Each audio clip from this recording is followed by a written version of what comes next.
The Tech Disruptors podcast is brought to you by the Average Dad Tech Store. Get all of your latest and greatest tech at averagedadofficial.com. My left video just went viral.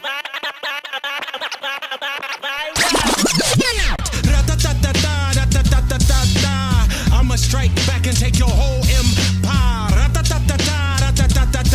Spontaneous combustion. I'm on fire.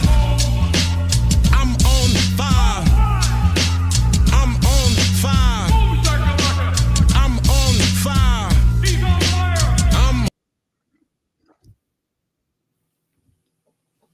Hello and welcome to the Tech Disruptors podcast. My name is Darren. This lovely co-host of mine is named. My name is Jason. And joining us for the very first time today, we're very happy to have OG, classic, the man, the number one. Oh, wow. TKBay, how's it going, buddy? I'm doing good. I'm doing good. Hope you guys are doing good. Enjoying night. I mean, at least for us, it's a nice, beautiful, sunny Sunday. It's a bit chilly here in Toronto, but it's raining here. Sunny. That's right. All right. There you go. We're sucking up really all cold. the sunshine. Sorry about that part. good. But yeah. It's all good. Yeah. Welcome to the It's a show. nice warm day. Hey, thank you. Yeah. Thank you. I know we weren't able to work out the scheduling, earlier, but luckily It's all everything good. worked out and we're here. We're Nice here. meeting We're you. ready to talk tech. And Before we'll we start go, with though, you. Darren, I have to apologize. Oh, okay. I was messing with this. If you noticed, when we turn mics off, it's my logo on there. I don't know what That's I did. You know I was what? trying to That's change okay. this to my face. Instead of That's Tech okay. We'll Disruptor. take it. We'll Yeah. take it. So we are the Tech Disruptors. For those of you who are tuning in for the very first time, or maybe long-time listeners, thank you for joining us again. TK, we'll start with you, buddy. So I know we've had a few different creators on the last couple of months, and so we always kind of start by kind of giving you your story. So, like, how did you get into this game? What was it got you to the spot you're at today, I guess, is our first question. Oh, wow. So inception to basically to where we are now today now. Quick version of it is I've always been a tech enthusiast. I've always loved tech growing up. I was the kid that disassembled stuff. I was the kid that Nice. wants to figure out things like, when your parents used to bring somebody in to try to fix something. I was the kid that was standing next to them watching them. 'Cause Yeah. To me, it's all about mechanics. It's all about understanding how technology worked. And I mean, this is back in, not to date myself, but like around the Atari, the Betamax videos, and just really old Yep. tech. Okay. Even the Atom computer. So Long you're time about ago. 25 years old. Good to know. Good to know. Yeah, Yep. yeah. I've been holding at 25 for quite some time, but definitely Yes. holding on that beautiful. So from that was the kind of inception, and then started playing around with Atom, the Commodore 64, earlier computer pieces of hardware that were primarily gaming for me, at least with the Commodore, but it was also a computer interface. You were able to do word editing and then jumping into the 386, 486, and then years later, when YouTube started to pick up for me and mobile devices started to be a little bit more smart, not just flip phones with displays, it was more so starting to have like the iPad. We were starting to look at Windows Mobile, and Yeah. T-Mobile started carrying some of these devices. The MDA for me is kind of like a catalyst because it was a sliding device that allows us to use Windows. Yes. And I was a big fan of XDA. That's how I stumbled on the site, xdadevelopers.com. And a few years later, Android kind of became even more of a thing. They put out a caller on their channel actually saying, hey, we're looking for creators or people that want to be able to do tech. They gave me a chance. I Wow, knew there you nothing go. on how to film. Yeah. I was very awkward. Created my first video for them. They helped me kind of, fine tune. And as time going on, I got to meet more creators, learned more. And fast forward to today, just kind of multiplication and just you get better as time goes on. Yeah. We're here. I'm no longer with XDA. That kind of changed their own way now. But solo creator, creating content, and just making friends along the way. Amazing. Now, a lot of the time when we talk to these different creators, there's always like a day job they had before they got into tech. So, do you mind sharing what your day job was? So it was tech, but it was primarily I was a consultant. The short version of it is basically a PC consultant. I stayed in the field of basically setting up networks, tech support, and so on. And that was like a previous job that I felt like still meant what I like to do. It was very heavy in Yeah. PCs, not very mobile for the most part. But I think as YouTube kind of picked up a little bit more for me, I still do it. It doesn't really go away entirely, but it kind of Yeah. stays on as a, when time is allowed, which is not always the case. But yeah, we try to keep it going. Yeah, I mean, it's always fascinating to hear because I mean, Jason and I, we do this a labor of love, right? And I think everybody that does anything on YouTube, it's a labor of love. Oh, absolutely. You do it because you love tech. Oh yeah. And I mean, both Jason and I have kind of like different backgrounds. So I know Jason, Jason was introduced to PCs by his dad, if I remember that right, Jason. Correct. Yep. Oh, Yeah, nice. back in the 90s. Yeah. I was actually, it was interesting you say that because 4-H, if you're familiar with 4-H, and at first my first year was like woodworking. I made a puzzle, and my dad's like, "Why don't you build a computer?" My dad built computers. Oh wow, nice. Way before Dell. So I actually made a wood base, and we put like a 386 motherboard to an open like case, and I had like a test bed, basically, the way what we do test bed configurations now. Yeah, but I put stickers on all of it, and I made a big poster board what each part did, like a GPU. It's not the GPU, but CPU. The at that time there was a math co-processor, all that stuff. I was going to say, and it was that's my introduction. Then we used to build, but yeah, that was my introduction to tech before. Oh, remember the turbo button? That was the most important button that you ever had on that turbo button. Out of the power, it was the turbo button. Oh my God, that boost of 44 kilohertz. Yeah, megahertz. Sorry, Yeah. I know. Yeah. I think all PCs should have a turbo button, even now. Bring it back. Bring back the turbo button. That's it, right? Yeah. And your game is lagging and you can't. New hashtag. That's it.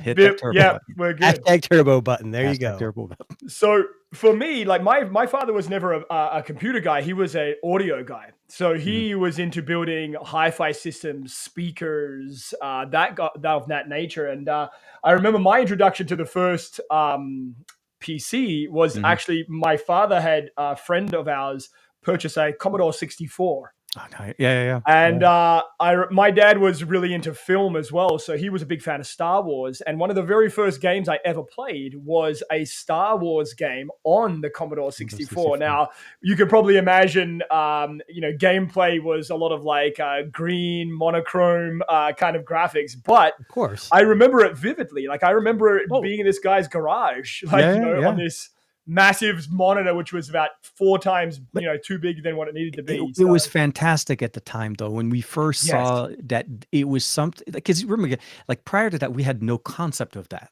right? It didn't really exist. There's no reference point. And then to jump into a Commodore, to jump into let's say an Atari 2600, or even like an Atom computer, like just the concept of personal computing at a portable scale, that we're not talking about like server rooms the way it used to be back in the so it is light years. And yes, and the Commodore 64 is, I feel like, is a gateway drug, if anything else. It just kind of downfall from there. Yeah, that's what got me hooked. That's interesting you said that, because like I remember like when the internet first started, we had to dial in. And I remember billboards. Yeah. I used to go to billboards. Like you have to. BBS, I know. Yes. And we were like, "Oh my God, this is the most amazing thing ever." So I think you're right. Like we kind of gradually seen the progress of computers and software and AI, whatever. Well, we grew up with it. Yeah, it is our coming of age type story, but we learned as it was developing. So as new things were coming up, we were right there to learn and absorb it. So you have that appreciation as opposed to just walking into awesomeness. You're like, so what does this do? But we understand. We remember the dial tone. We remember not being able to go online if your mom or your dad needed to use the phone, or your sibling is on the phone. And then when we got call waiting, and you just actually are connected, but then somebody calls you and it disconnects you because call waiting does that little weird thing. A lot of pain, but we're better now. We've gone past it. I remember that pain very vividly as well. Nice. I was actually just explaining to someone the other day, someone that's much younger than me. They were asking me about how did you switch? When you had a group phone call, how did you switch between the lines?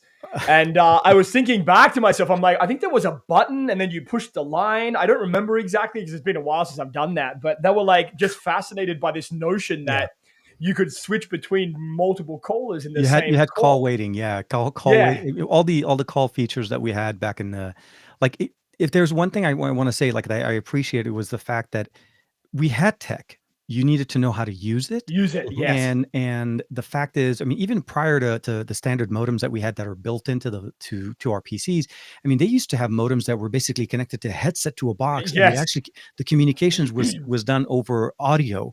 That's how the Yeah. communication was done. So it's amazing to say that nowadays we're able to talk across the internet at a very high fidelity, quality audio. We're streaming, we're doing, Yeah.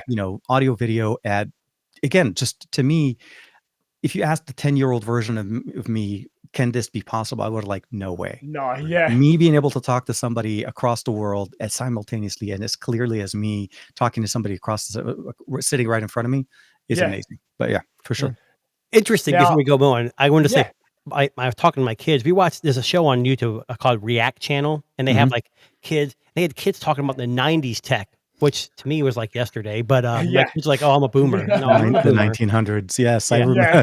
I recall the 1900s, the good old, the Yeah. dinosaurs apparently. And I used to told my roam there. kids, I said, if you're on a phone call on a landline and someone else pick up the phone, you could actually hear them talking. He's like, "What? Really?" I'm like, "Yeah." I had to explain to my kids that when you're on a phone call on a landline, someone else could pick up the phone in the house and listen to Yes. what you're saying. You have to listen for breathing. They thought that. Yeah, no. anymore. Hey, believe it or not, we all know. You caught your parent listening to your call, like they're trying to just check in. Oh yeah.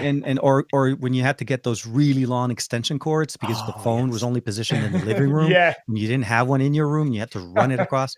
Yeah, again, we It's a learned. crazy world. When the wireless phone first became available, that was a lifesaver. Oh yeah. No more cords Oh. running around. But yeah, for sure. Now Actually, I'm there used to gonna be ask. phones with earpieces. I don't know if you guys have ever seen those before. Oh, there the was ones that. They used to have a second Yes. earpiece on the side Yes, I so remember. that two people can Oh, yeah. listen, but Yes. one person can talk. So like you can have the headset and the other Yeah. person just had an earpiece. Yes, I remember those. Yeah. Again, Wow, I'm that was dating actually- myself. The You 1900s were activated my great. brain there. I was just thinking. I'm like, I know. I think my grandmother may have had one of those in her home. Mhm. And you just, honestly had forgotten about that tech, and there you go, right? So yeah. Oh, the Yeah, it's- 1900s. I know, 1900s. right? Yeah.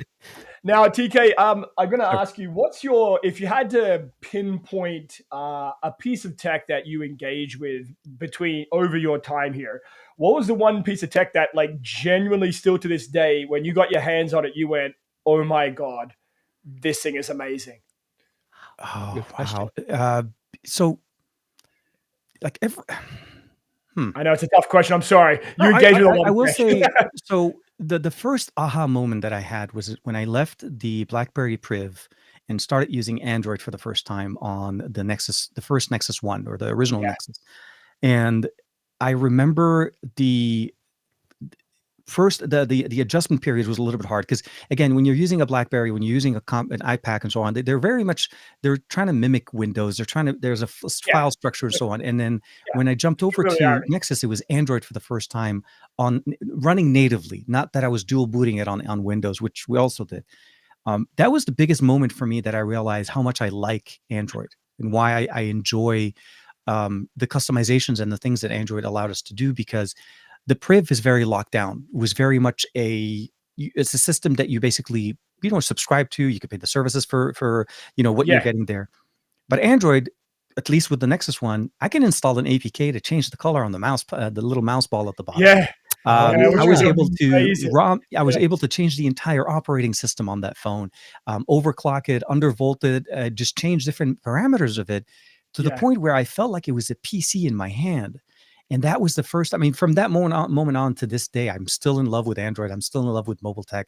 And the smartphone for me is a piece of tech that just culminates for me that, oh my God, what can we do? Like we can do so much more now that we've opened this door, where Windows was limited because, again, representation the way it was, and it was kind of dying down at the time, and Android was starting at its infancy, and Google was actually putting ads on TV, so people knew what the Nexus Who was. they were. Yeah. Remember, that was one of the first ones they started, and then they stopped for a while because of the Nexus program.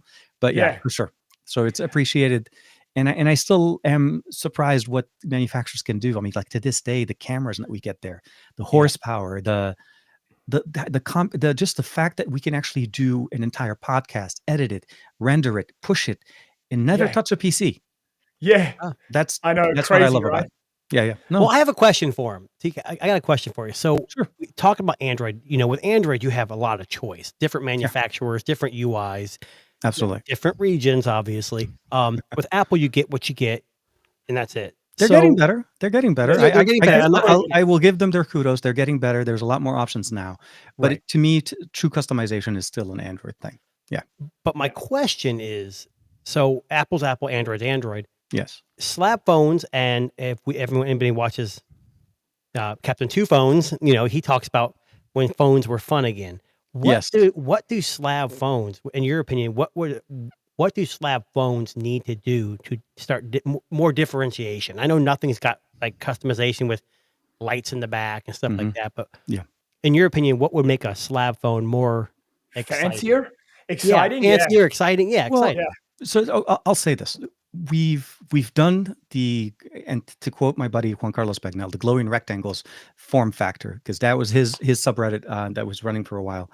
I think the form factor has reached its limit. We've reached the limit with what a square or a rectangular phone can do in the format that we have, because we've done curved glass, we've done flat glass, we've done high resolution glass, high refresh glass. All of the stuff is there, but we've done it so far. The innovations that we used to see from LG, those used to wow me all the time. Like the LG Flip or the LG Wing. They had the LG Flex. You guys remember the one that used to self-repair itself? Yeah, I had both of them. So those are the tech. That's when the manufacturers were trying to figure out the new form factor, what they could do to make it exciting again. Because all we are getting now, at least in this form factor, is either a thinner phone, some type of customization on the camera side. Will have a bigger bump, smaller bump, but for the most part, I feel like where Mr. Fisher, the conversation where devices were fun again, I wanted them to be fun again. I feel like foldables is the next. It's the multiplication of the rectangles, what I'm trying to lead to. Yeah. The singular display, I feel like we love, but we want to be able to do more. And the more you're able to make that leap between rectangle to that bigger form factor, like a tablet experience, that makes it even more functional for us, especially as tech nerds, because we want to be able to use it in laptop mode. We want to be able to use like the Oppo Find N5. I can connect to my Mac, and hopefully soon they're working on the PC side, and I can actually configure and manage my Mac directly as if it's on my device, regardless if I'm home or not. I'm not. And I feel like a rectangle by itself is hard for that to be. It'll be too crunched. And so I feel like foldables are the next generation. It's just we're still in that discovery phase, right? We're still seeing a lot of the experimentation, which is why it's exciting. We get to see the different flavors of how that tech can evolve. Okay, fair enough. Before we got on, me and Darren were talking about LG, how like they experimented. We need a company to come back. Like what's the new Huawei? The Huawei Pura X. Oh, the Pura X. I mean, beautiful design. Obviously, no Android. So I wish there was a company like HTC or LG that would. I mean, I know it's a business. It's all about money. They're going to lose money. No, absolutely. The Pura X is. So whenever we look at Vanguard devices, and that's essentially what the Pura X is. It's a Vanguard device. It's a device that showcases what can be done. And Huawei is doing it right now because they're capable. I mean, if we really think about it realistically, the first devices that popularized multiple sensors on the back, like a triple sensor configuration on the back of your device, was a Huawei. Yep. And I think it was, if I'm not mistaken, I think it was the Mate 20. And I had that device, and it amazed me the way it was doing an amazing job. And from there on, we started to see more companies coming out and more devices come up with multiple cameras. Now we have 3 cameras, 4 cameras, depending what you're looking for.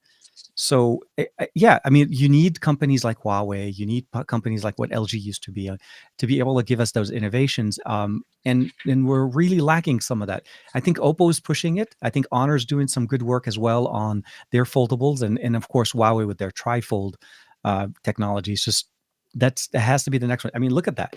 It's like the what's it called? The Microsoft Duo married what's it called? A Z Flip. Or if you want it like a, you know what I mean? Like it has that combination of the two. Yeah. Because it it literally looks like a Moto, the Moto Razr Plus, slightly wider on top of a Duo from the outside, and then giving you that whole experience. And of course, fits in your pocket. Well, I know there's companies doing it like Huawei. I'm saying here in North America, like US, we have nobody experimenting. No, we got no one's doing that. You got Apple, Samsung, and Google is pretty much it. There's OnePlus maybe. So OnePlus will leverage Oppo, which I really enjoy the fact that, Yeah. unfortunately we don't have the N5 or the Open 2 yet. And I'm hoping at some point that decision gets reversed and we do see maybe a special edition version or something like that coming out in the US. The form factor is amazing. The thinness of this device and the rigidness of the hinge on this is crazy. The fact that they were able to do it and still have a USB-C port on it is crazy. So the Open was great. I think the N5 is amazing, and hopefully we'll see that. But you're right. There are talks about Apple being in the business of trying to make foldables. I mean, we have Motorola making foldables in the flip style, both the clamshell as far as the Razr and the Razr Plus. Google has their fold. Again, the second generation is better always, but no, not really like an innovative type of solution. It's still very much repeating everybody else's existing designs. Well, speaking of someone who might know a little bit about some of these phones that are coming out, TK, I just want to introduce you to Average Dad. This is Mike from Average Dad. Now, Mike, I know that you're getting, or you may already have your hands on the Pura X. Is that true? It's true that I'm getting. I'm not going to lie and say I've got it yet. I'll have it in 3 days. 3 days time. Okay. Yeah, Wednesday it'll be delivered here. I've gone for the nice red vegan leather one. Nice. Collector's editions. And TK, everything you've said is absolutely spot on in terms of innovation from the West and what other companies are doing and how the Pure X is designed. To me, it's like the original Pixel Fold shrunken down, just better. That's essentially what it is.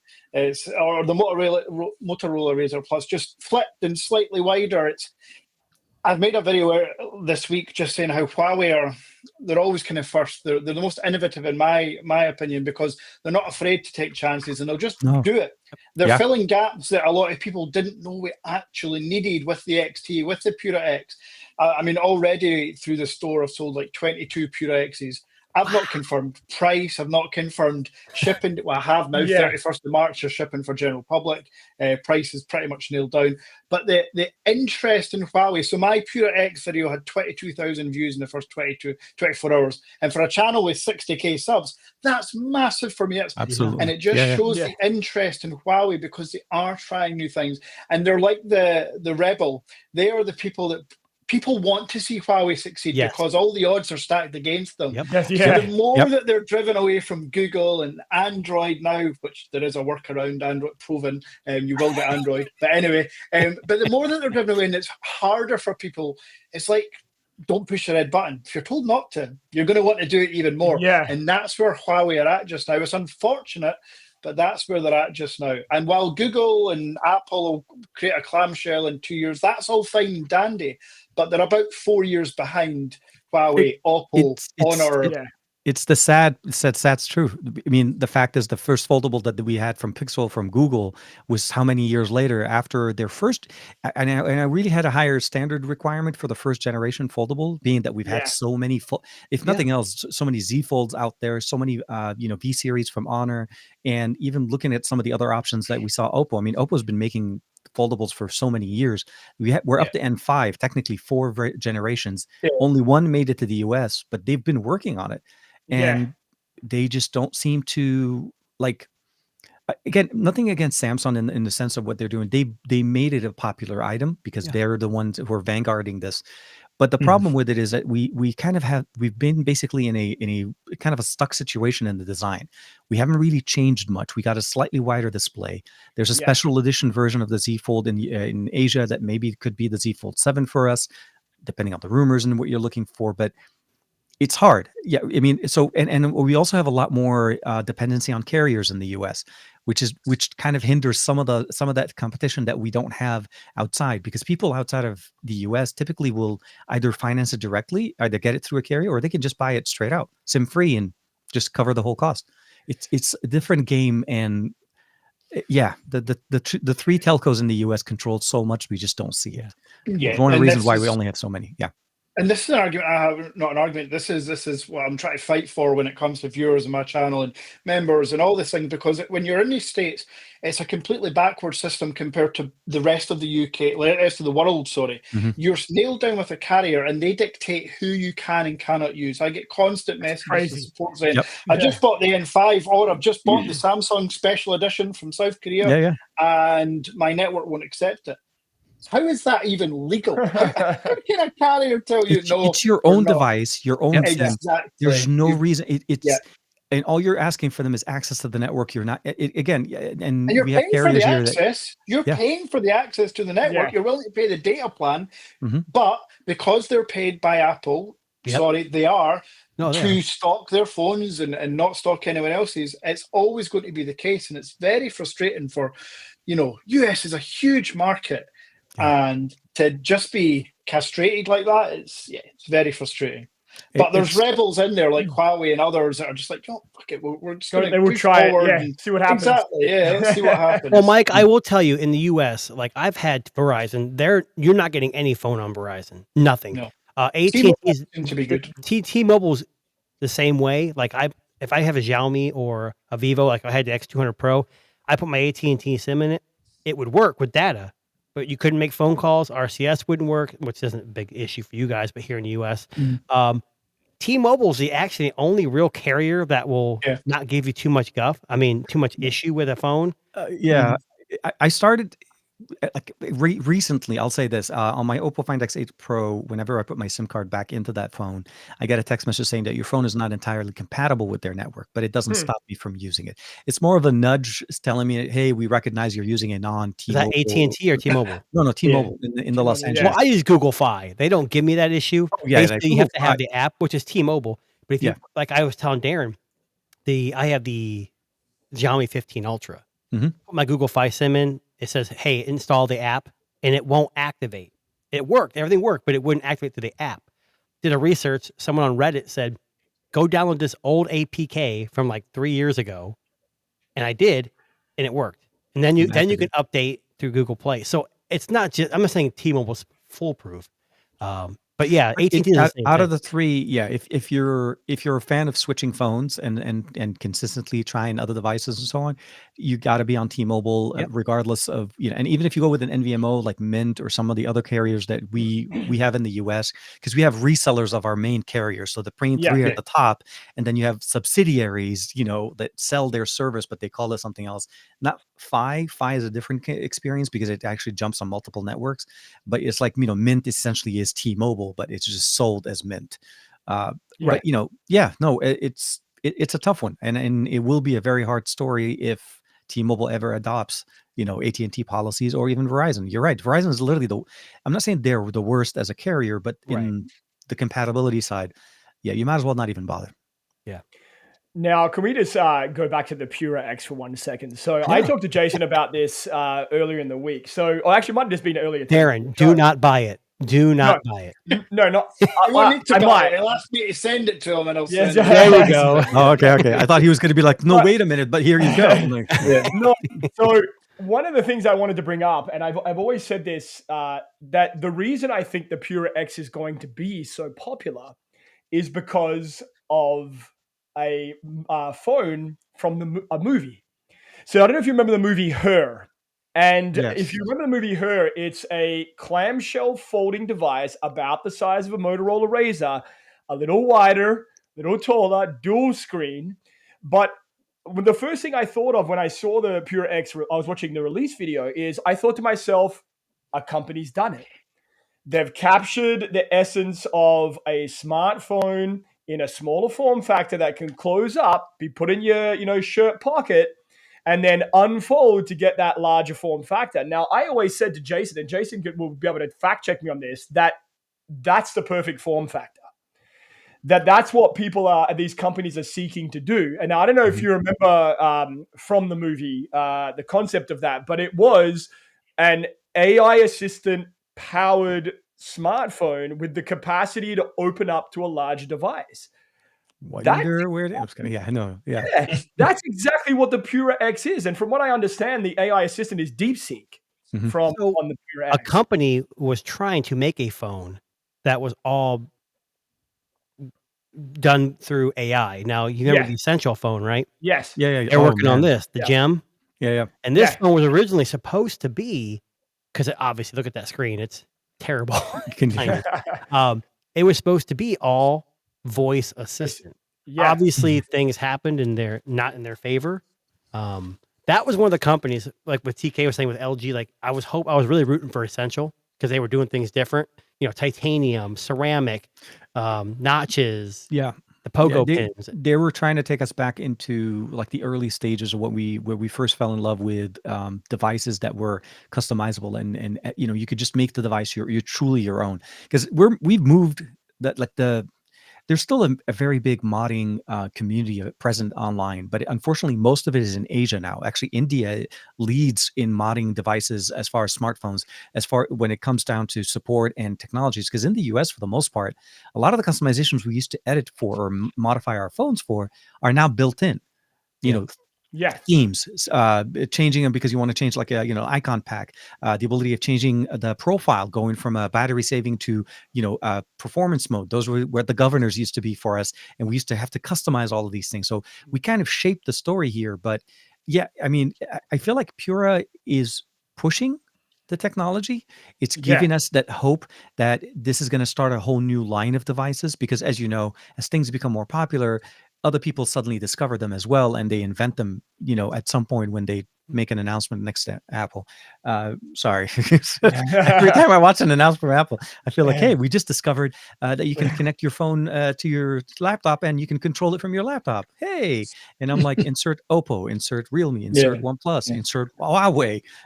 They've had this for years, but again. Well, Apple's a different story. And what I think last week, or not, we didn't go last week, but 2 weeks ago, we talked about Apple struggling with AI and all that stuff. And I told Darren, and maybe it was in the live stream too, Apple like to perfect. So they'll sit back, they'll watch what's popular, and they'll perfect it, at least to their customer base. But with AI, it's changing so rapidly. And this is just my opinion. I'm not saying I've read anything, but AI is changing so rapidly that Apple is already behind to begin with. And they're trying to catch up, and they can't just sit back and say, we're going to perfect this and shoot it out. Or we're not just going to buy TomTom Maps, or ChatGPT, and we're going to be good. We actually got to do this. So I think that's why they're behind on AI, and maybe foldables too. I don't know. I think the other option is if Apple releases a foldable, it's over. It's going to be popular. Yeah. So I will agree. I'll like to call them the Apple machine, but essentially, the Apple machine does provide because to a certain point, I like it. The way what you were describing is exactly what it is. It learns from what's exactly out there. It learns on how the camera sensors need to be, the color science needs to be, the form factors, the different functionalities, even with the AI that they're building in there. Apple Intelligence, AI. That was again very. I'll say that was a smart way of play on words, but the concern that I look at it with Apple right now is that a lot of the information they're building into the AI, they're trying to harvest it out of their own users.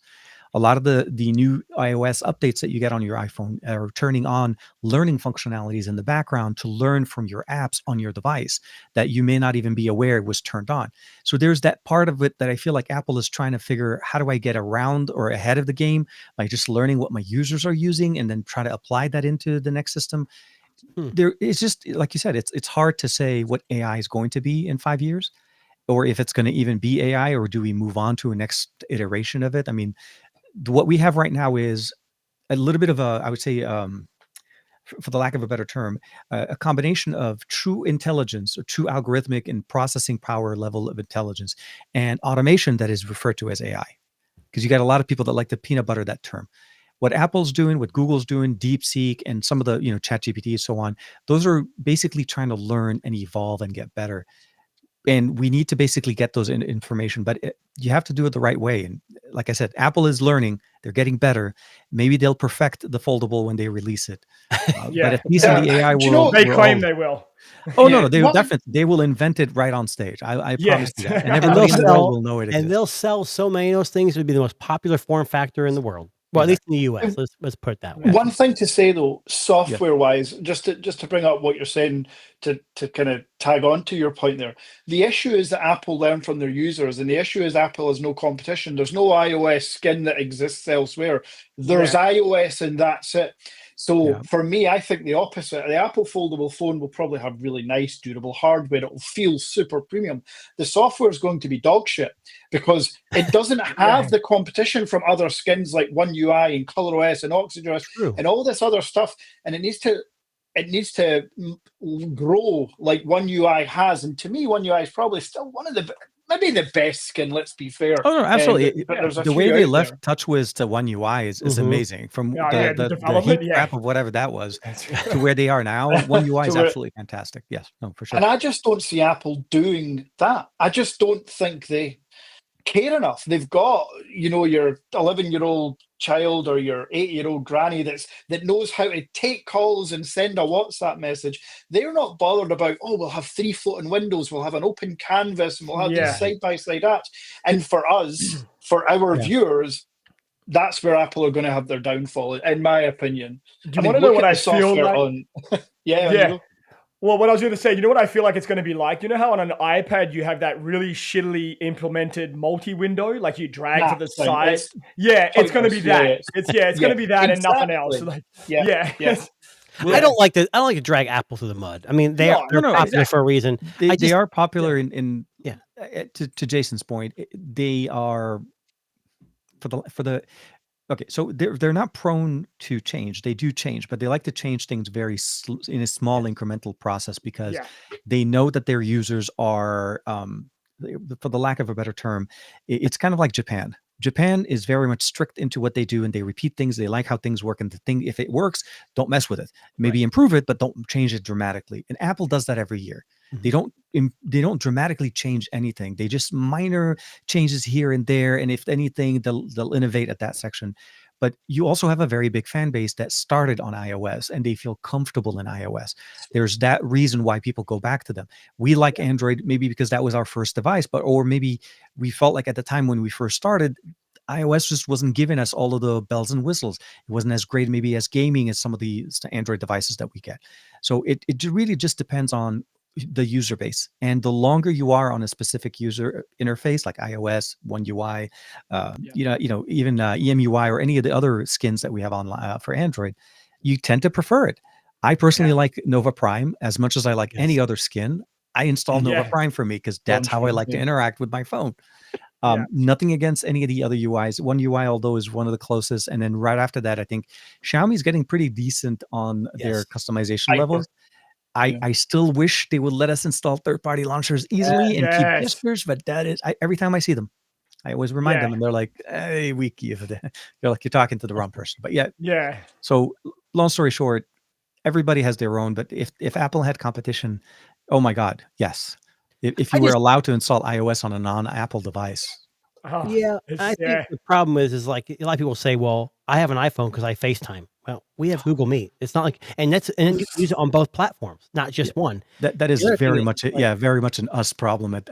Absolutely, right? Because I mean, I WhatsApp with everybody, even with friends and family here, and if not, it's Telegram. And we can do FaceTime. I had a conversation with my son one time because he was like, my friends want to FaceTime me and I don't have an iPhone. And I said, just ask them to send you a link. They can generate a link directly into FaceTime on an iPhone to connect via the browser on an Android device if you really need to do it, or tell them to grow up and get a WhatsApp. Or get Telegram. Exactly. Or buy an Android. Buy your grandma an Android. No, I'm just kidding. Get an Android. Yeah.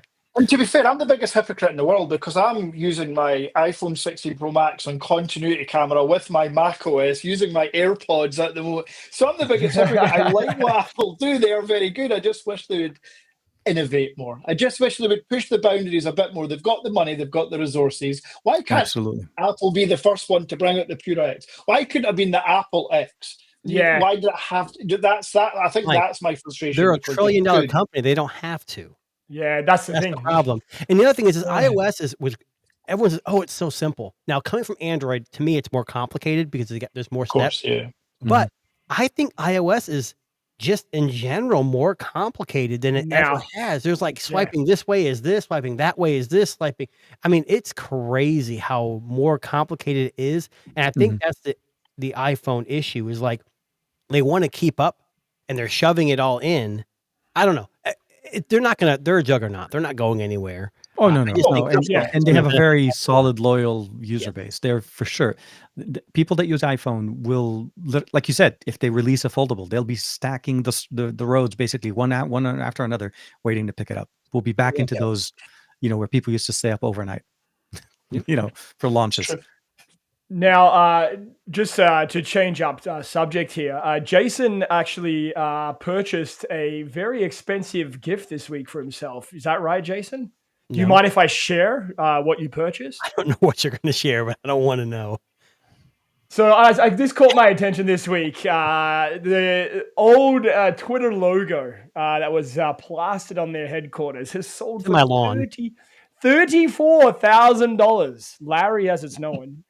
Jason is just mounted on his front lawn, so it's super congratulations, Jason. Yes. Christmas, we decorate it for Christmas, for Easter. We just put a hat on it. It's great. It's perfect. Now, I wanted to just connect with you guys, ask you guys about this. So, first of all, is it overpriced? And second of all, who would buy this and why? A certain Mr. E. Musk signed the purchase order for that one just to fire darts or something. But it's a piece of history, kind. Like, I'll be honest. If you had added another zero on there, I thought, oh yeah, people are crazy. $34,000. I mean, I don't know. It's a lot of money. I probably would say that thing alone, maybe just even building it, could be somewhere around close to 10K. Like from a design, build, deliver, mount, and install, all of that stuff. I mean, especially at a corporate level type thing. But there's definitely a nostalgia factor of it. I mean, there are still people out there that still refer to X as Twitter, like a tweet, right? Like, what did you do? Well, I'm going to tweet on X. We still use the word tweeting. Okay, I'm still being confused by this. So, because you can't say I've X'd on X. It just doesn't make sense. What do you say? When you instead of tweet, what do you say? What's the adjective you use? Yeah, what's the I've X'd. I'm like, I don't know. It just I think people still refer to it. If I'm not mistaken, I think if you type twitter.com, it still directs you to X to the X.com site. Yeah. I think for all intents and purposes, even though the name of the company may have changed, I think the function of sending a message on that system is a tweet. Where any other system that you post, you refer to, it's like, oh, I'm going to post on Threads. You don't say I'm going to tweet on Threads, but it's because we have the word tweet or the Twitter part of it. But it may fade out at some point. It may just turn into I just posted made a post on X. I think that's what I've heard some people say. But in general, I think a tweet is still. I think that's a universal. I think we should keep that. The point. I think generationally, if X stays around long enough, there's going to be people that are going to be like, "What the hell's a tweet?" Yeah, I know. It's like, what do you mean tweeting? Are you a bird? I'm like, no. That's a different song. I mean, the bird is the word, but that's just me. No, it holds a very special place because outside of YouTube, outside of what even Instagram is today, Twitter started it. That's really where the social communications, discourse, a lot of things were put there. I mean, obviously Reddit was also kind of a big factor in there, but the platform is used to announce, to respond publicly, to issue public statement. It's not just a social media platform. It's a platform for people to announce things. Like, again, like you see it on the news. People say, well, singer XYZ announced on X. I'm like, what? Yeah. When did that become a publication? You know what I mean? But it's think of it as more of a publication type style. I think that was what I feel like, at least what Elon was trying to capture by taking over. I feel like the name should have stayed. I don't really feel like X needed to change for the sake of just having the name X. Like, we won't get into that whole conversation. No, we won't. No, it fits into his Tesla kind of, if you think about it from the XYZ, the sexy, spelling of the cars. So, you get the X. So X is X. Speaking of sexy, TK, I watched some of your videos on the Highland. Well, it's not really officially the Highland. I know. Yeah, and I bought some of those accessories based on some of your videos. There you go. Yeah. So I appreciate those videos because I was new to Tesla when I bought that Highland, and I'm like, I don't know what to get. And some of those things are amazing. Such an amazing. See, that's the thing about so Tesla, regardless of with the things that are going on in the news and all of that, but Yeah. the reason why Tesla made sense to me and why I feel like people love Tesla is because it's a computer on wheels. Yep. But it's a customizable computer on wheels that you can go and change things, and people are like, well, you could panels are like, dude, it doesn't fall apart. But if you want to be able to add an extra, an info cluster in front of you, you want to add Android Auto in the car, you could do it. You want to change the color of whatever. You want to install, slide like basically a window shade on the top. Yep. You could do that. You can install a light bar in the back, change everything you want. And I think that's what got me into Teslas, like my first Tesla. And then going from the early generation 3 to the Highland or the 24 onward Highland model, the suspension was so much better. The rideability was better. There was a lot of benefits in there. Yeah. And So you had that perspective. My first one was a 2024. So yeah, and now to me it was an upgrade. Like I got to 24, like Right. whoa, this is nice. It drives fantastic, and everyone's all these because quality issues. And if you get in the groups and the forums and Facebook and X, yeah, there's a ton of issues. But I personally have had no issues with that car. Yeah. I had the garage door opener installed, and that's about the one. I think. Yeah, I think I may end up springing for that one. It's just I think it was like I need to set up an appointment for them to come and activate it or something like that. Did it, yeah, on the Highland, he goes, "I've never installed one on a Highland. This is made for the last year." I'm like, "Oh, great!" So he's learning. We got it working. He left. The guy left, and then the next day it just wouldn't work. So I went into the service menu, did a couple resets, and it was fine. And I didn't have to call him back. But for me, Tesla was.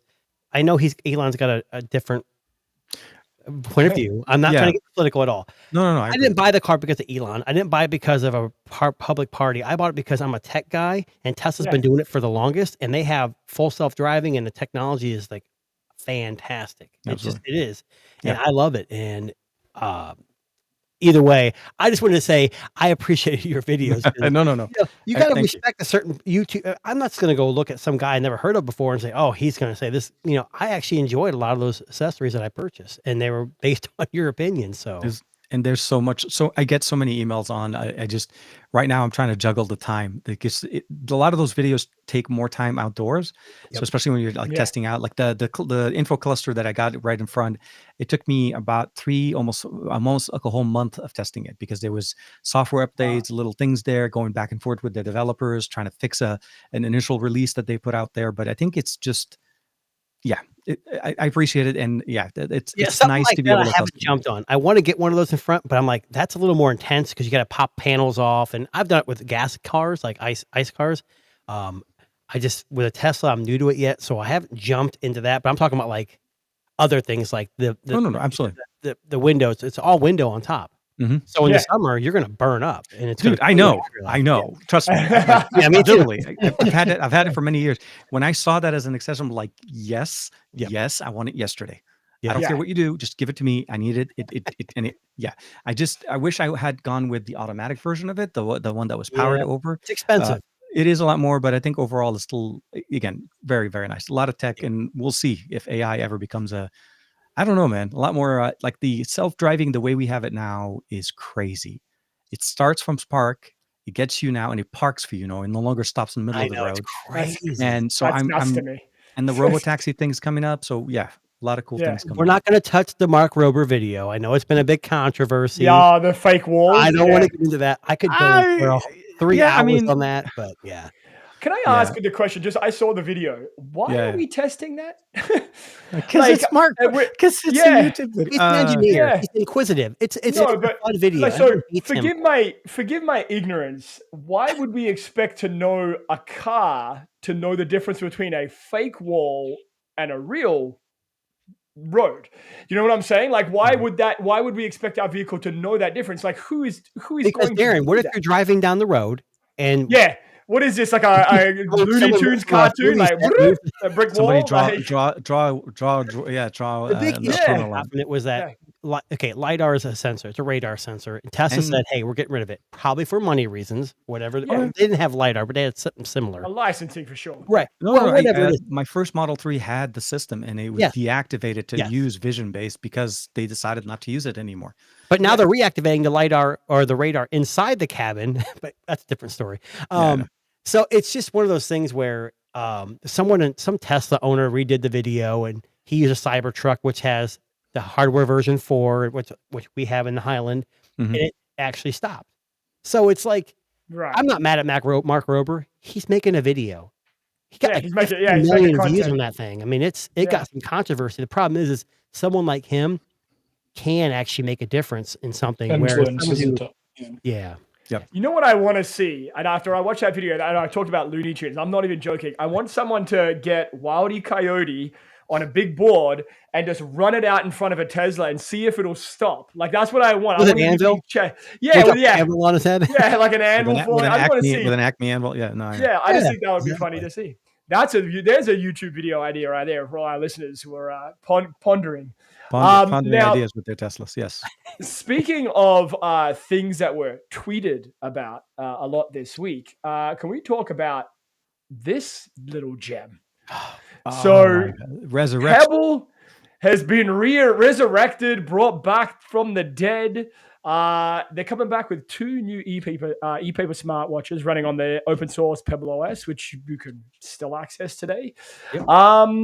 Thank you, Google. It got a lot of talk, a lot of conversation about this, because I think this, talking about nostalgic products, I think almost everybody who loves tech's first smartwatch was a Pebble watch. And, arguably, the origin story of the Apple Watch and, all of these smartwatches, which we now know today, comes from, this company. So, first of all, TK, Average Dad, Jason, is this something that you would wear on your wrist for nostalgic purposes? So go ahead.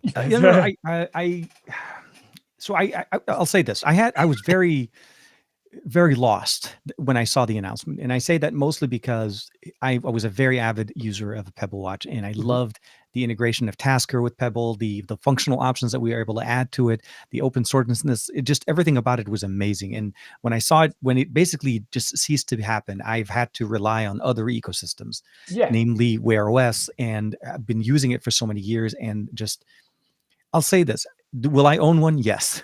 Will I wear it on a daily? It's a little bit hard, at least in the current version where they're trying to bring it back with, because what it's coming back with is it's still living up to what it was before. They're not really reinventing it in a sense. They're giving us essentially, it's almost like it's like a video that you hit pause on, and then we're restarting again from this point back. We just have 2 pieces of hardware now we're able to jump into. And they're reasonably priced. They're not actually overpriced for what they're trying to, because they could have gone for the super expensive nostalgia effect kind of thing. Yeah. Because I think those are the people that are going to buy it first. It's not going to be the new person out there, because they'll be like, well, I can get an Apple Watch for $200. I can get a used Apple Watch 6 or whatever. Again, insert Apple Watch in conversation. I think it's amazing. I think the fact that it's back, it's nice. I hope it does make it, but we need to see some innovation in it to push it beyond what it used to be. Because when it ended, it was still being developed. It was still growing as an ecosystem, and it just kind of like, the wind was just turned off from its sails, and it couldn't go anywhere. So my question is, very good point. Sorry, Mike, I just wanted to do. Do you think this is a cash grab at first? No, let me finish. To make some money so that they can bring in their more innovative product. Okay, so I pre-ordered the color because it was more advanced than the original. Okay. Then I canceled it because I'm thinking for $220 or $225, I think it was, and $10 shipping. I'm like, for $235, like TK said, I get a Wear OS watch. For a lot less. And speaking of that, even like, so a lot of times, like when I get my Xiaomi, I use a shipping service. I order it from, have a UK address, and like the Xiaomi S4, it's not Android Wear OS. It has 15 days battery life, but it probably has more functionality than at least the black and white Pebble or the color. Oh yeah. So to me, it's like, I think this founder, its OS is open source. So other manufacturers are going to jump in and advance the software. I don't know.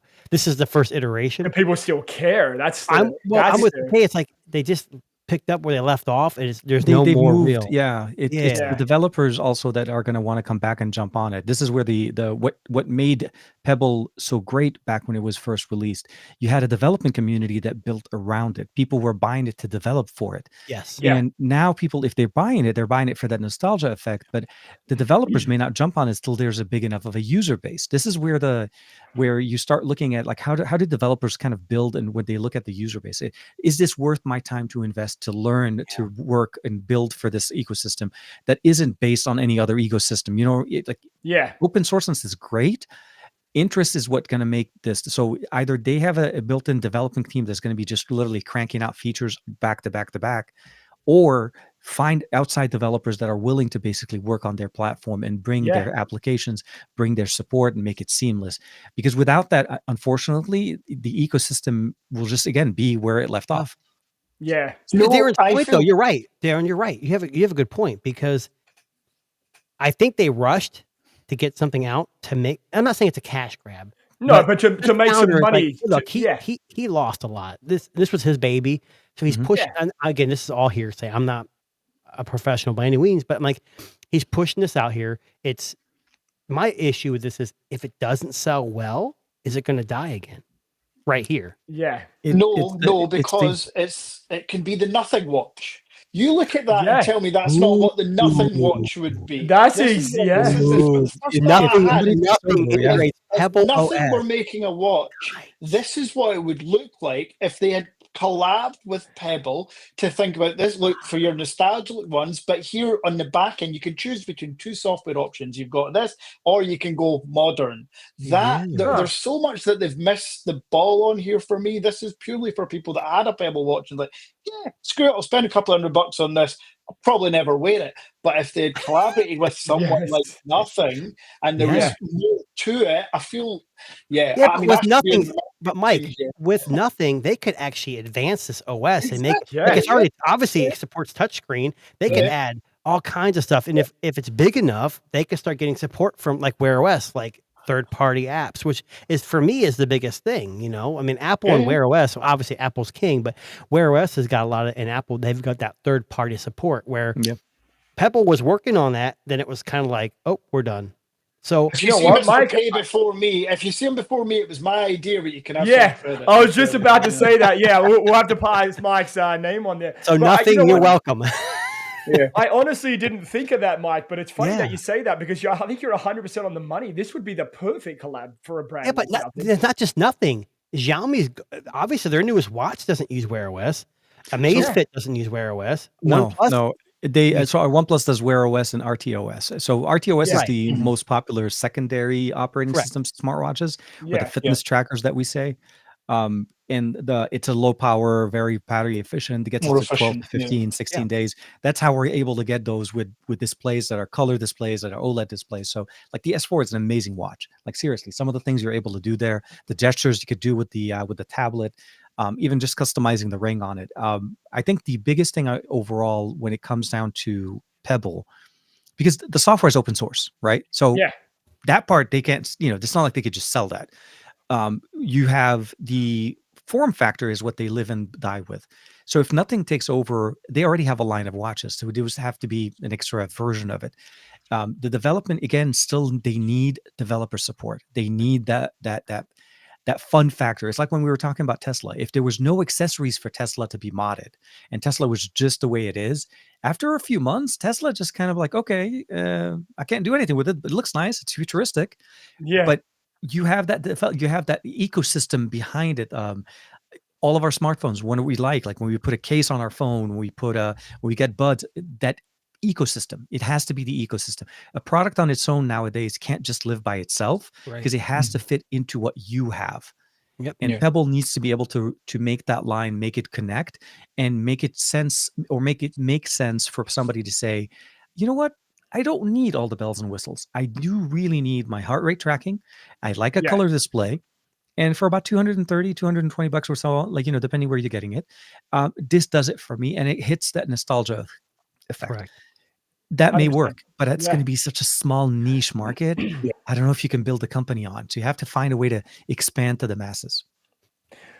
And so, I mean, we know we're big fans of smartwatches, and we've talked a lot about, the OnePlus Watch and stuff like that. But I think you're 100% right. Yeah, it's nostalgia, and nostalgia sells, right? It does. Yeah. Like, I mean, look It at all does. these companies that have brought stuff back.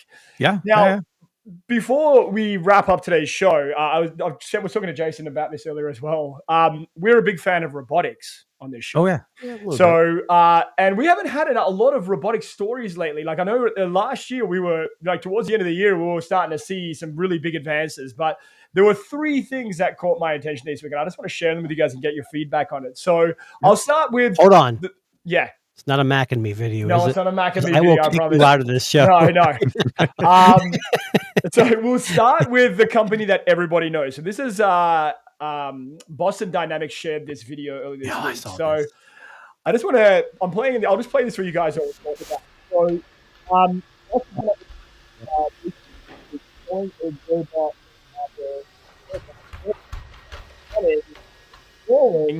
and other.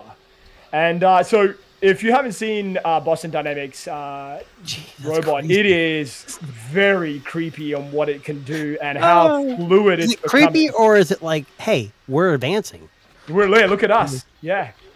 Terminator Like the Salvation, Thunderstorm, we're all gone. like- Okay, that's it. Yeah, I'm gonna Yeah. pack my bags now. And, yeah, seriously. Where are you going to go, though? Was it on Terminator with an the island in the mountains? middle of the Maldives where there's no power? Yeah. I don't know. Like, Oh, that's crazy Mount- to me. Did they go to a mountain Yeah. in a bunker and let the Like- world explode? Like, Jesus. what?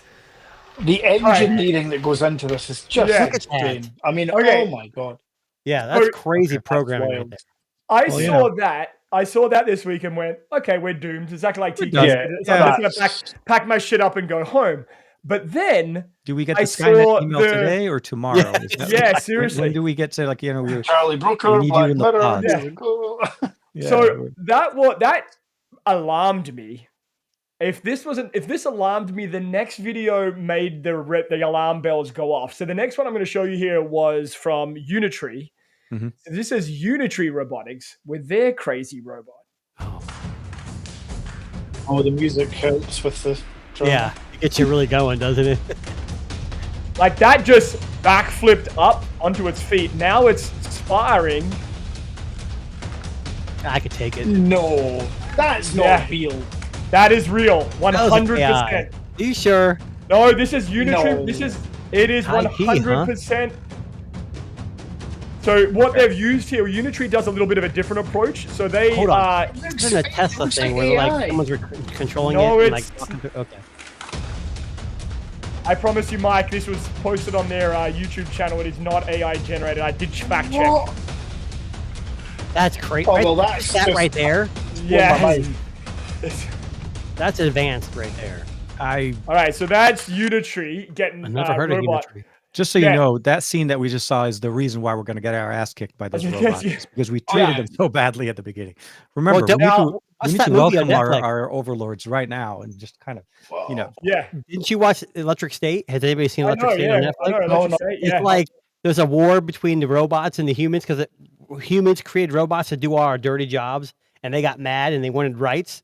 So like there was a war between the robots and the humans. The humans actually won. It's kind of it got bad reviews, but it's kind of like that. It's- Like yeah, it's a hey, good commentary on we society. created robots, and then Yeah. we have to fight them. Okay, now last but not least, if this one was licking off alarm Okay, bells, let this me one might just kick Darren out impress- right now. I can tell. No, I promise you, this is not me fucking around. So this next one might impress you. So this was posted. This is a company in China, their very first AI robot. So I won't give you a preference. It's obviously not in English, but I want you to just watch the robotic. Did you have axes in his belt? Like, Yeah, there's what the- actors in this as well, so it's a little bit of a setup. No, But he it's has axes in his belt. You see that guy? Oh yeah. So this is Engine AI is the company. This is China's first AI robot. But I want you to watch closely because it's a bit like a theatrical movie here. Who knows?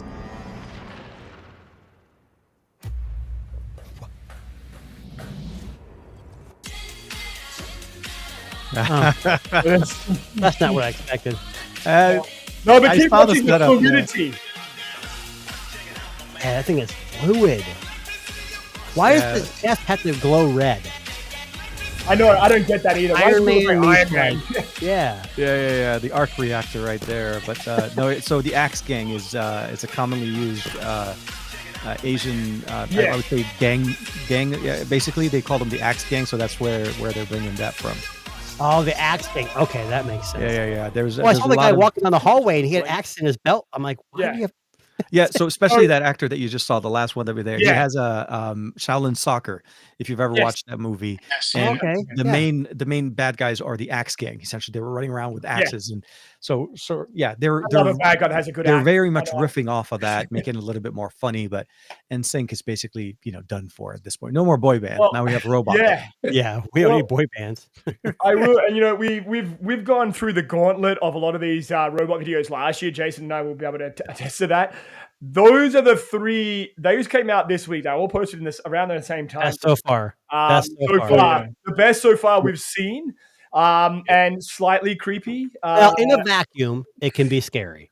But yeah, I think no. what we're seeing is All about innovation. perspective.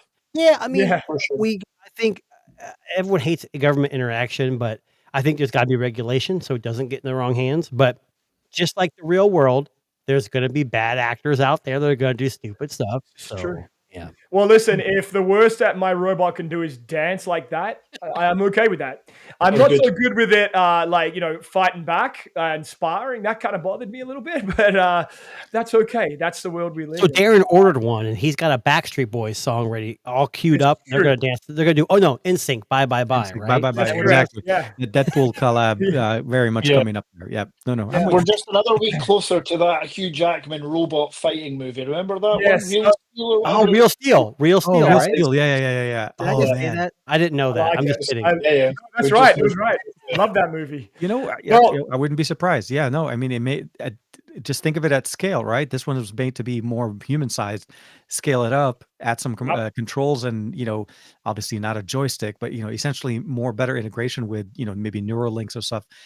And Yeah. it's a Ready technology Player that 2 movie script right there. Finally, a Yeah, no, function for exactly. the Vision Pro. there you go. There you Vision Pro go. with Apple intelligence and all of that. Good West, stuff. come on.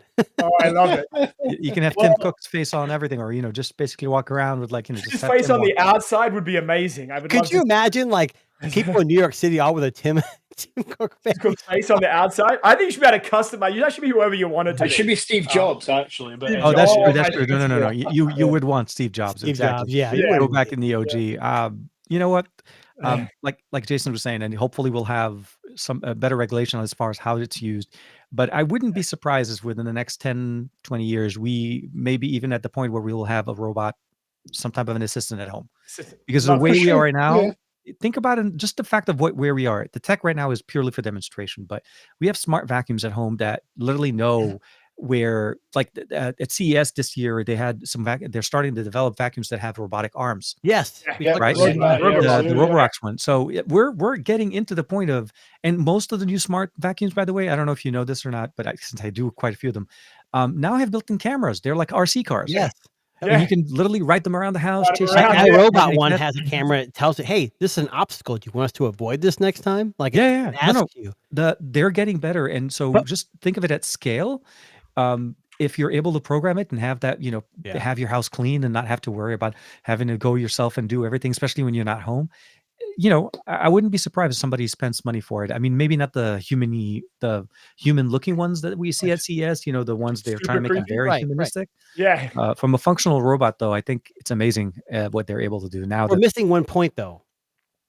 we I need have to be able to. kids. What are my kids going to do? Aren't they supposed to do Yeah. chores? I know. You that's clean that. right. You clean the house. I'm not calling a know. robot. to do it. They need to learn Robot do it. mechanical engineering to learn how to maintain the robot, because that's how what I'm saying. Right. Software So engineering. Yeah. You have to kind Actually- of leverage the tech, right? They need to learn to be mechanical engineers by the time there's like 8 or 9 or 10, so they can Right. take Have care to of be able to the robot. repair the robot, or it's not worth it anymore. It's like, Yeah. The son, robot I think cleans your room. It's Exactly. broken. Go fix it. Exactly. That's right. Well, listen, that actually brings us to the end of today's show. I just want to say a big thank you. Thank you very much, Mike, TK. We really appreciate you guys being on the show and coming here and hanging out with Jason and I and talking tech. And for those of you who are catching us, we are live on YouTube. You can also catch us on Apple Music, Spotify, Good Pods, everywhere you find amazing tech podcasts. And we're here every Sunday, 4 p.m. Eastern, talking all the latest and greatest news of the day and some scary robotic stuff just for good measure. Please check out at the Average Dad Tech Store if you need to buy all of your amazing and fantastic tech and smartphones and everything in between that's coming out really soon. And check out TKBay, his YouTube channel, and all of his social media. Same with Jason. And if you would like to like and subscribe to our lovely podcast here, we would appreciate it. But until